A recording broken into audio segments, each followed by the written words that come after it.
सानो सहयोग कहिलेकाहीँ जीवन नै परिवर्तन गर्ने प्रेरणा बन्न सक्छ। सानो, शान्त र हरियालीले भरिएको एउटा नेपाली गाउँमा बासु नामको सानो बालक बस्थ्यो।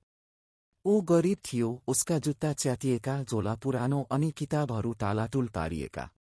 तर उसको आँखामा भने ठूलो सपना पलाएको थियो, पढ्ने, केही गरेर देखाउने, आफ्नो परिवार र गाउँको भविष्य बदल्ने।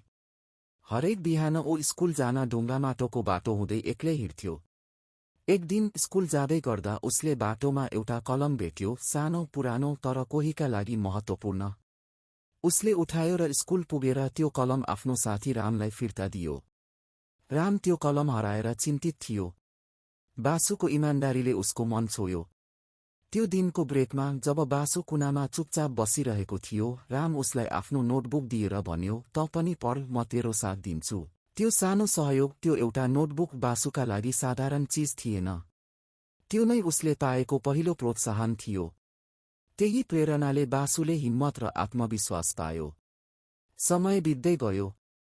ऊ रातभरि बत्तीको उज्यालोमा पढ्थ्यो, काम गर्थ्यो, सङ्घर्ष गर्थ्यो। अनि एक दिन ऊ सफल इन्जिनियर बन्यो। जब ऊ ठूलो मान्छे बन्यो, ऊ आफ्नो जन्मगाउँ फर्कियो। उसले आफ्नै हातले स्कुल बनायो जहाँ गरिब बालबालिकाहरू सित्तैमा पढ्न पाउँछन्।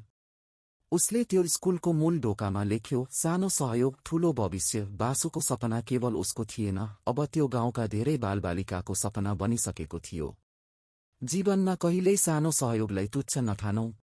सानोतिनो इमान्दारी, स्नेह वा साथ कसैको जीवनको दिशा नै मोड्न सक्छ। यो कथा बासुको हो, तर हामी सबैको बीचमा यस्ता बासु र रामहरू बसिरहेका छन् जो साना तर महत्त्वपूर्ण सहयोगले संसार उज्यालो बनाउन सक्ने सामर्थ्य राख्छन्।